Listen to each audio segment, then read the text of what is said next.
Assalamualaikum warahmatullahi wabarakatuh. Saya ucapkan selamat datang di mata pelajaran ekonomi bersama Ibu Ansatul Faiza. Semoga kita semua dalam keadaan sehat walafiat. Sebelum memulai pelajaran ini, mari kita berdoa dulu. Untuk yang beragama Islam, mari kita membaca surat Al-Fatihah. أعوذ بالله من الشيطان الرجيم بسم الله الرحمن الرحيم الحمد لله رب العالمين الرحمن الرحيم مالك يوم الدين إياك نعبد وإياك نستعين اهدنا الصراط المستقيم صراط الذين أنعمت عليهم غير المغضوب عليهم ولا الضالين.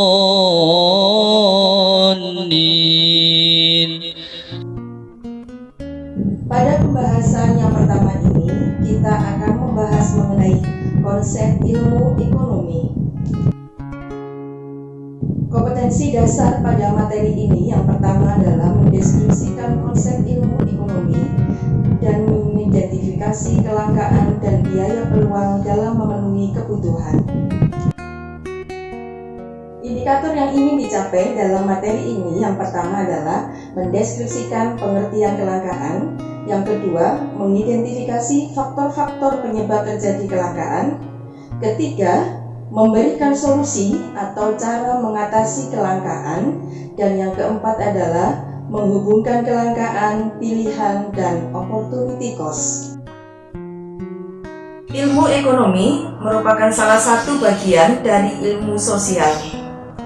Ekonomi berasal dari kata oikonomia yang berarti manajemen rumah tangga. Asal katanya dari oikos yang artinya rumah tangga dan nomos yang artinya aturan. Sehingga secara singkat, arti ekonomi adalah aturan rumah tangga. Banyak pengertian yang disampaikan oleh para ahli mengenai pengertian ilmu ekonomi. Secara umum dapat didefinisikan ilmu ekonomi adalah ilmu yang mempelajari perilaku manusia dalam rangka menggunakan barang atau jasa untuk memenuhi kebutuhan manusia yang tidak terbatas guna mencapai kemakmuran. Yang menjadi inti masalah ekonomi adalah kelangkaan. Anak-anak, coba perhatikan gambar berikut ini. Kita bisa mengetahui terjadinya keterbatasan atau kelangkaan, baik itu pada barang premium maupun kelangkaan barang cabai rawit. Keterbatasan atau kelangkaan suatu barang atau jasa menyebabkan kita harus membuat sebuah pilihan, mana kebutuhan yang harus dipenuhi terlebih dahulu dan mana kebutuhan yang bisa ditunda, sehingga ada barang atau jasa yang kita korbankan yang disebut dengan opportunity cost. Tentunya dalam menentukan sebuah pilihan harus berdasarkan pada prinsip-prinsip ekonomi. Nah, sekarang kita akan membahas mengenai pengertian kelangkaan. Apa yang dimaksud dengan kelangkaan itu? Kelangkaan adalah kondisi di mana kita tidak mempunyai cukup sumber daya untuk memuaskan semua kebutuhan kita. Nah, kira-kira apa ya yang menyebabkan terjadinya kelangkaan? Faktor-faktor yang menyebabkan terjadinya kelangkaan, yang pertama, keterbatasan sumber daya. Yang kedua, perbedaan letak geografis. Ketiga, pertambahan jumlah penduduk. Keempat, bencana alam. Kelima, keterbatasan kemampuan produksi. Keenam, kesalahan manajemen. Yang ketujuh, keserakahan manusia. Dan yang kedelapan, tidak ada pengganti atau barang substitusi yang efektif. Dari faktor-faktor yang menyebabkan terjadinya kelangkaan, maka kita bisa menentukan beberapa cara untuk mengatasi kelangkaan. Yang pertama, tidak menggunakan sumber daya alam secara berlebihan. Yang kedua, meningkatkan pengelolaan berbagai macam sumber daya alam.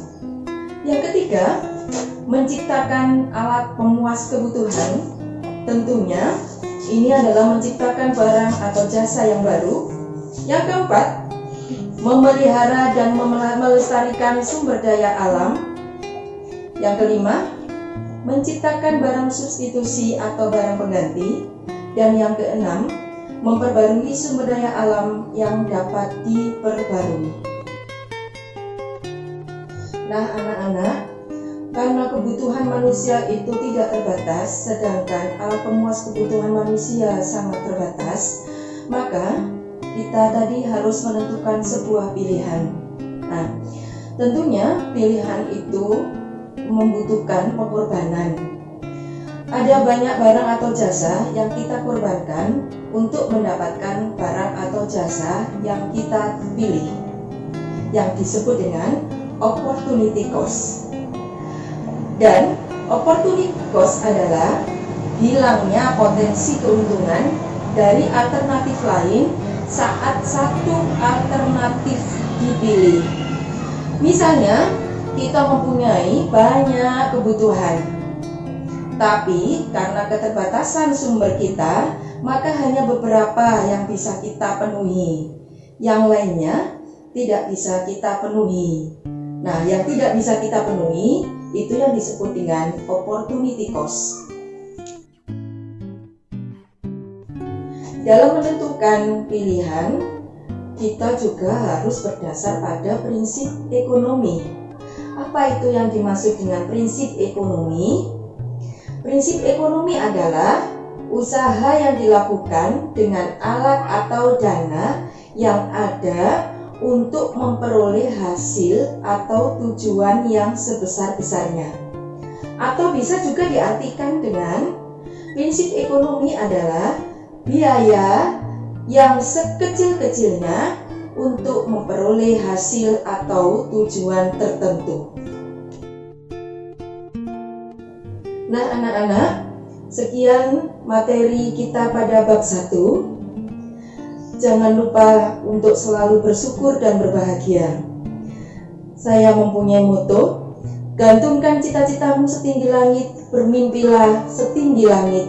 Kalaupun kau jatuh, jatuhmu masih di antara bintang-bintang. Terima kasih. Assalamualaikum warahmatullahi wabarakatuh. Oke, jangan lupa subscribe ya. Terima kasih.